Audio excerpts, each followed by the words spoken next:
मेरी लैपटॉप वाली बात को आपने ज्यादा सीरियसली तो नहीं ले लिया था कि हर हफ्ते एक लैपटॉप तो आ ही जाएगा। देखो बीच में पीसी आ गया था, फिर और सामान आ गया था, तो मान ले पूरी वैरायटी रखता हूँ मैं चैनल पे, है ना, मतलब बोर नहीं होने देता, इसलिए थोड़ा सा लेट हो गया। लैपटॉप आया हुआ तो बहुत दिन से था, बट रिव्यू बनाने का टाइम अब मिल पाया है। MSI GF65 थिन, तो देखा जाए तो 3060 का सबसे सस्ता लैपटॉप कह सकते हो इस टाइम पे, क्योंकि 95,000 रुपीज का आता है ये i7 10 जनरेशन के साथ 6 कोर वाला 10750H और RTX 3060 के अंदर मिलता है। TGP भले कम है, स्पेसिफिकेशन वाले पार्ट में बता दूंगा, और ये आपको लेना चाहिए या नहीं, आप इसके अंदर क्या क्या चीजें कर सकते हो, ये किन लोगों के लिए बना है, तो वो आपको वीडियो के अंत तक पता चली जाएगा, क्योंकि हमारी वीडियो है फुल डिटेल्ड। खुले डब्बा, तो ये काला बॉक्स हमारा, उस पर लाल कलर का MSI खूनी बातचीत, एक ही हमारा मेन लैपटॉप, 180 वॉट का पावर एडाप्टर, पावर कॉर्ड और थोड़ा सा पुस्तक भंडार। अब कुछ लोग सोच रहे होंगे 3060 है और 180 वॉट का पावर एडाप्टर।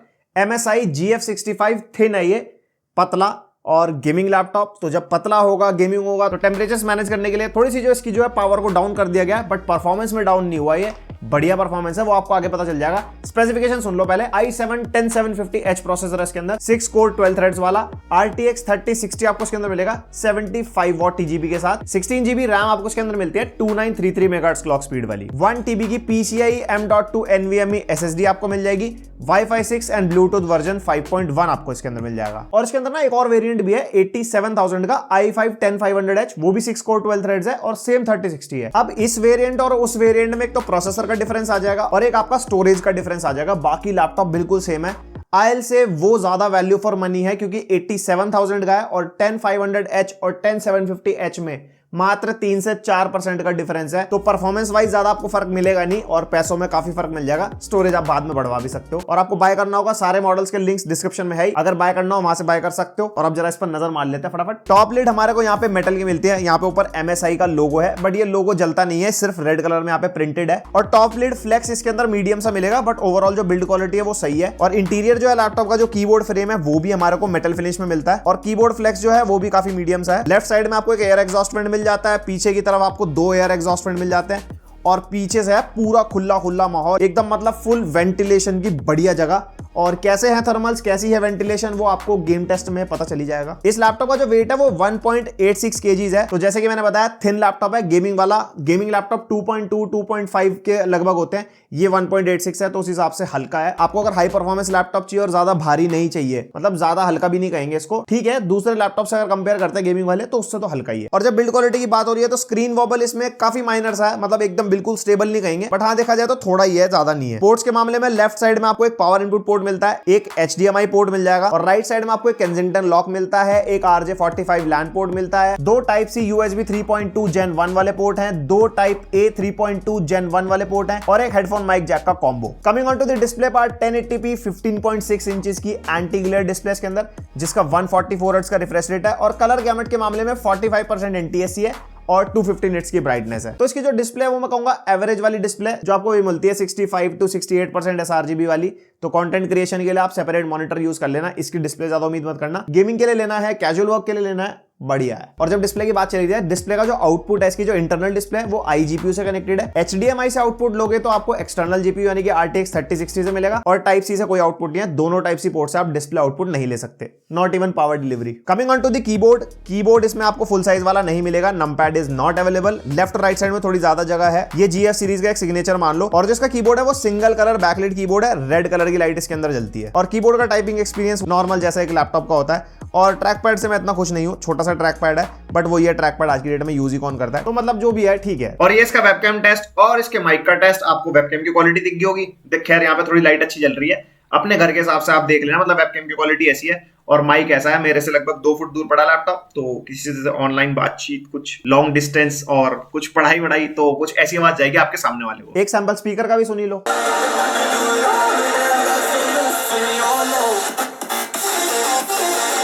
और स्पीकर सच में बहुत बढ़िया है, 2-2 वॉट के स्पीकर है इसके अंदर, डाउन फायरिंग स्पीकर है, बट स्पीकर की क्वालिटी ओहो जबरदस्त। MSI का लैपटॉप पर्सनली GL63 यूज कर रहा हूं, उसके भी स्पीकर एक तरफ है, और MSI के जितने लैपटॉप रिव्यू करे हैं स्पीकर के मामले में तो भाई ताबड़तोड़। और जैसे कि थिन लैपटॉप है, बैटरी बैकअप के मामले में इतना ज्यादा अच्छा नहीं है। मैंने बेसिक यूसेज किया था, बट 144 हर्ट्ज पे रख के किया था, और बेसिक यूसेज जैसे यूट्यूब सर्फिंग वगैरह और एप्लीकेशन इंस्टॉल वगैरह करना, उसके अंदर मेरे को 1.5 से 2 घंटे का बैकअप मिला। इसके अंदर 51 वॉट आवर की बैटरी है, और ज्यादा बेकार भी नहीं कह सकते। गेमिंग लैपटॉप के हिसाब से 1.5-2 घंटे इज लाइक ठीक है, ओके ओके, ऊपर से थिन भी तो है। अपग्रेड ऑप्शंस के मामले में आपको 2 रैम स्लॉट्स मिलते हैं और मैक्सिमम 64 GB तक आप अपग्रेड कर सकते हो। और इसके अंदर 2 आपको SSD स्लॉट मिलेंगे, जिसके अंदर आप M.2 NVMe 2280 वाली SSD लगा सकते हो। और SSD कौन से टाइप की लगती है ये कवर करने के लिए मेरे एक सब्सक्राइबर ने कॉमेंट सेक्शन में बोला था, तो मुझे लगा हाँ ये कवर होना चाहिए। तो मैं कोशिश करूंगा आने वाले सारे लैपटॉप में कि SSD का टाइप भी कवर करूं। Coming on to the performance part, Cinebench R23 test में multicore score 5695, single core 1158, Geekbench 5 CPU test में 5630 multicore, single core 1227, 3D mark time spy में टोटल स्कोर 7008, CPU स्कोर 5849 और GPU score 7263। तो जो लंबे time से मेरे चैनल से जुड़े हुए हैं और बहुत सारे लैपटॉप के रिव्यूज देख चुके हैं, आपको लग गया होगा कि हाँ मल्टी कोर परफॉर्मेंस में not up to the mark. 10750H वैसे भी अच्छा नहीं है, 10870H अच्छा है जो हीलियोस के अंदर है, वो 8 कोर वाला है और उसकी मल्टी कोर परफॉर्मेंस इस वाले से ऑब्वियसली बेटर है। तभी मैं कह रहा था 10500H वाले वेरिएंट के लिए भी आप जा सकते हो। और बात करते हैं यूसेज की इस लैपटॉप की, जिनको नहीं पता है स्कोर वोर का सिस्टम, तो आप इसके अंदर 1080p की वीडियो एडिटिंग कर लोगे आराम से, और 4K वाली तो भाई आप भूल ही जाओ। बाकी 3D रेंडरिंग वाले हैं उनको थोड़ा सा बेनिफिट मिल जाएगा, क्योंकि 16 GB रैम है और 6 GB VRAM वाला ग्राफिक कार्ड है। तो जहां पे कोर यूसेज होगी वहां पे थोड़ा बहुत लैग करेगा, जहां पे टोटली रेंडरिंग का काम होगा वहां पे आपका पीसी बढ़िया आपको परफॉर्मेंस दे देगा। और कोडिंग वोडिंग वाले स्टूडेंट लोग हैं, ले सकते हो, थिन लैपटॉप है आपके लिए तो वैसे भी चल जाएगा। अगर आपको कैजुअल यूसेज करना है, कैजुअल गेमिंग, कैजुअल प्रोडक्टिविटी, आपके लिए तो बनाया है। बट मैं परफॉर्मेंस के मामले में थोड़ा सा कंक्लूड कर देता हूं, जो भी कोर बेस्ड काम करने वाले हो, आप जो भी सॉफ्टवेयर यूज करते हो उसके आप मिनिमम सिस्टम रिक्वायरमेंट्स देख लेना, जिसमें CPU की ज्यादा यूसेज होगी उनके लिए मैं ये वाला लैपटॉप सजेस्ट नहीं करूंगा। गो फॉर एटलीस्ट Ryzen 5 जो 5000 सीरीज है, या Ryzen 7 की 4000 5000 दोनों। ये वाला प्रोसेसर इतना पावरफुल नहीं है। बट अगर आप प्रोडक्टिविटी में ग्राफिक्स इंटेंसिव काम करने वाले हो तो आप इसके लिए जा सकते हो। इस रेट में 3060 6 GB का ग्राफिक कार्ड नहीं मिलेगा, 16 GB रैम भी। तो अब थोड़ी बहुत गेम टेस्ट कर लेते हैं, और हाँ स्ट्रीमिंग टेस्ट भी, उसके बाद बात करेंगे फाइनल कंक्लूजन की, और आपके सारे सवालों के जवाब मिल जाएंगे इसके अंदर। तो सबसे पहला गेम हम यहाँ पे टेस्ट कर रहे हैं वैलोरेंट हाई सेटिंग्स पे, 3060 हमारे पास, और वैलोरेंट तुम्हारी डिमांड पे बस चले जा रहा है और बस कोई दिक्कत नहीं, बहुत जल्द इसको हेलो इन्फिनिट या फिर किसी ना किसी गेम से तो हम बदल ही देंगे। और वैलोरेंट में आप देख सकते हो हमारे को मिल रहे हैं 150+ FPS, बढ़िया परफॉर्मेंस, और CPU टेम्परेचर्स भी कुछ ज्यादा नहीं है, 70-75 डिग्रीज है। बट हाँ एक चीज ध्यान रखना, रूम टेम्परेचर 20 डिग्रीज है, सर्दियां चल रही हैं और मैं रूम टेम्परेचर नहीं बढ़ा सकता। ऑल सीजन वाला AC लगवा लूंगा नेक्स्ट सर्दियों तक, तो उसमें फिर हम लैपटॉप्स बढ़िया तरीके से टेस्ट कर पाएंगे। और यहाँ पे ना थोड़ा सा यार कैमरे का फोकस आउट हो गया था बाकी, लेकिन आपको स्टैट्स वगैरह तो दिखाई दे ही होंगे, उससे आप अंदाजा लगा लो गेम प्ले बढ़िया चल रहा है। फिर यहाँ पे हम टेस्ट कर रहे हैं कॉल ऑफ ड्यूटी वॉरजोन, और ये पूरा का पूरा हाई सेटिंग्स पे टेस्ट हो रहा है। और यहाँ पे आप देख सकते हो 100+ FPS हमारे को मिल रहे हैं, और इतना ही एक्सपेक्ट कर रहे थे, 100+ तो ऑब्वियसली मिलने ही थे। और CPU क्लॉक स्पीड थोड़ी सी ना घट गई है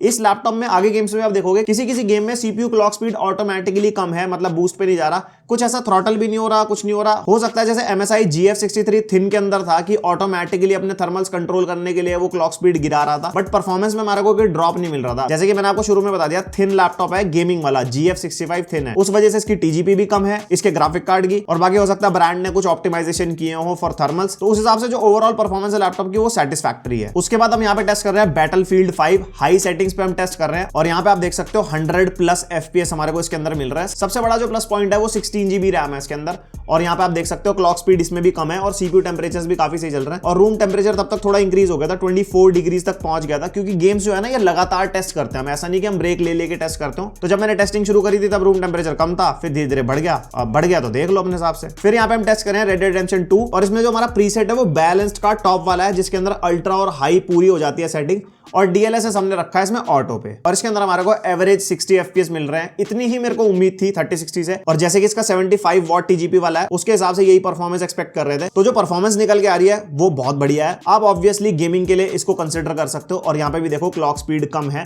बट जो हमारी परफॉर्मेंस है उसके अंदर कोई ड्रॉप हमारे को नहीं मिल रहा। मेरा असासिन क्रीड वैलहल्ला चल नहीं रहा था, तो मैंने फार क्राई 5 टेस्ट कर लिया, अल्ट्रा प्रीसेट पर हम इसको टेस्ट कर रहे हैं, और इसके अंदर हमारे को एवरेज 75 to 80 FPS मिल रहे हैं। तो परफॉर्मेंस वाइज आप इससे अंदाजा लगा लो लैपटॉप की कैसी है। दूसरे लैपटॉप से अगर आपको कंपेयर करना हो तो आपको पता चल जाएगा कि हाँ कितना कैपेबल है स्पेसिफिकली गेमिंग के लिए। प्रोडक्टिविटी के लिए तो मैं देखो बता ही चुका हूं आपको। फिर यहाँ पे हमने टेस्ट किया cyberpunk, ray tracing medium settings पे रखा था, और DLSS था हमारा ऑटो पे, और उसके अंदर हमारे को एवरेज 45 to 50 FPS मिल रहे थे। बढ़िया गेम प्ले, मतलब आप स्मूथली गेम खेल सकते हो, और FPS ड्रॉप तो देखो होती है साइबरपंक में बड़े भयंकर तरीके से। तो ये बस सिर्फ टेस्टिंग के लिए रह गई है गेम, जिन्होंने खेल लिया है तो बस खेल लिया, और जिन्होंने नहीं खेली उनको कहूंगा खेलना मत ठीक है। तो बढ़िया चल रहा था गेम। फिर मुझे लगा कि मैं इसको हाई सेटिंग्स पे टेस्ट करता हूं, और उसके बाद मैंने हाई प्रीसेट सेट कर दिया। इसके अंदर DLSS ऑटो रखा था और रे ट्रेसिंग हमने ऑफ कर दी थी। उसके बाद हमारे को 60 to 70 FPS एवरेज मिलने लग गए थे। तो यहाँ पे हमारा गेम प्ले काफी हद तक मतलब स्मूथ हो गया था। तो ओवरऑल इस लैपटॉप की गेम प्ले परफॉर्मेंस जो है वो काफी सही है। तो स्ट्रीमिंग टेस्ट में हम यूज कर रहे हैं OBS स्टूडियो, और OBS स्टूडियो की ना आप स्ट्रीमिंग सेटिंग्स देख लो। यहाँ पे हमने 8000 का बिट रेट रखा है, बाकी सेटिंग्स आप अपने सामने वीडियो पॉज करके देख ही सकते हो। और यहाँ पे बेस और आउटपुट रेजोल्यूशन जो है वो भी हमारा 1080p है, और नीचे आप FPS देख सकते हो, 60 FPS की स्ट्रीम हम यहाँ पे कर रहे हैं। तो यहाँ पे हमारे को 60 to 70 FPS मिल रहे हैं एवरेज। और राइट साइड आप देख सकते हो स्मार्टफोन पे मेरी स्ट्रीम भी चल रही है। और यहाँ अगर आप ऑन स्ट्रीम और ऑफ स्ट्रीम को साइड बाय साइड कंपेयर करते हैं तो हमारे को काफी बड़ा गैप मिलता है यहाँ पे, क्योंकि ऑफ स्ट्रीम में हमारे को 130, 120, 150 FPS भी मिल रहे थे, और यहाँ पे हमारे को 70 to 80 FPS मिल रहा है। और हाँ, हम जो गेम प्ले कर रहे हैं वो विंडो कैप्चर पे कर रहे हैं, क्योंकि गेम कैप्चर पे चल नहीं रहा था और डिस्प्ले कैप्चर पे FPS बहुत ज्यादा ड्रॉप होते हैं। और FPS ज्यादा ड्रॉप होने का रीजन भी ये है, इसका CPU मल्टी कोर परफॉर्मेंस इतनी अच्छी नहीं है, और स्ट्रीमिंग के लिए हमारे को अच्छी मल्टी कोर परफॉर्मेंस तो भाई चाहिए होती है। और सिमिलरली हमारा वॉरजोन में भी ऐसी हो रहा था, वॉरजोन में भी हमारे FPS घट के जस्ट हाफ हो चुके थे। जैसे हमारे को ऑफ स्ट्रीम में आप देख सकते हो 100 FPS मिल रहे हैं, और ऑन स्ट्रीम में हमारे को 55 to 60 FPS मिल रहे हैं। हाँ, प्लेबल है, आप इस लैपटॉप से सिंगल PC स्ट्रीम कर सकते हो, बट आप इतनी अच्छी स्ट्रीमिंग परफॉर्मेंस एक्सपेक्ट नहीं कर सकते जितनी आप एक Ryzen 5 5600H या Ryzen 7 का 4800H हो या 5800H हो, उसमें आपको ज्यादा अच्छी परफॉर्मेंस मिलेगी as compare to this one. तो गाइस अब बात कर लेते हैं कंक्लूजन को लेके। सारी परफॉर्मेंस आपने देख ली।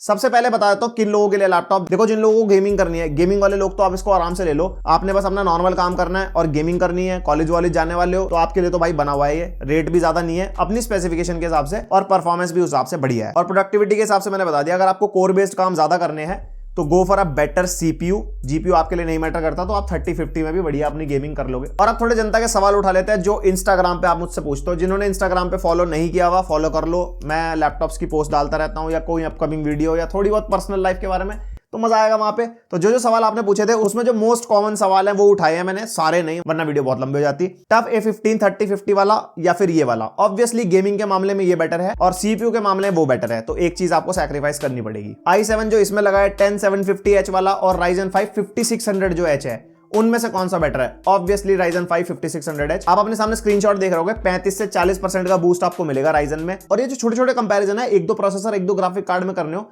ये वेबसाइट है जो आप अपने सामने देख सकते हो, इस पे आप विजिट करो, आप सारे कंपैरिजन देख सकते हो। कोई ऐसे 10-10 20-20 कंपैरिजन मैं आपको दिखाऊं, ग्राफ्स दिखाऊं, आपको कंफ्यूज करूं, वो फायदा नहीं है। कुछ भी चीज आपको कंपेयर करनी हो, स्कोर्स देखने हो, CPU के GPU के जो भी है, इस वेबसाइट पे विजिट करो, अपना अपना मॉडल डालो दोनों तरफ। लैपटॉप का मॉडल नहीं, जो भी CPU GPU के मॉडल होते हैं उससे आप आराम से कंपेयर कर सकते हो, तो काफी ईजी हो जाएगा आपके लिए। और इस लैपटॉप को या किसी भी लैपटॉप को लीजियन से कंपेयर करना, ये भी बहुत बड़ा सवाल है। लीजियन अपने ही सेगमेंट में बेस्ट GPU प्रोवाइड कर रहा है। लाइक अगर आप 3050 लेते हो, वो भी हाईएस्ट TGP वाला होता है, 3060B 3070B, मतलब उनसे आप दूसरे लैपटॉप्स को नहीं कंपेयर कर सकते एट प्रेजेंट। अभी और कोई आएगा, रिव्यू करेंगे तो डेफिनेटली बताऊंगा आपको। और जिन लोगों का सवाल है ये वाला 3060 75 वॉट वाला और 3050, तो मैं सीधा बताऊंगा 3060 ऑब्वियसली बेटर है, चाहे वो ज्यादा TGP में है, जैसे टफ A15 में आता है 95 वॉट, इसमें 75 वॉट। 3050 से ऑब्वियसली बेटर है। अगर आपको गेमिंग करनी है तो 6GB का ग्राफिक कार्ड वाला लैपटॉप ले लो, थोड़ा बजट इंक्रीज करके। बजट कम है तो ये वाला आ जाएगा, 87 वाला ले सकते हो आप आराम से। और फाइनल और आखिरी सवाल जो मैं पहले MSI की एक दो वीडियो में शायद कवर कर चुका हूं, इसमें भी कवर कर देते हैं,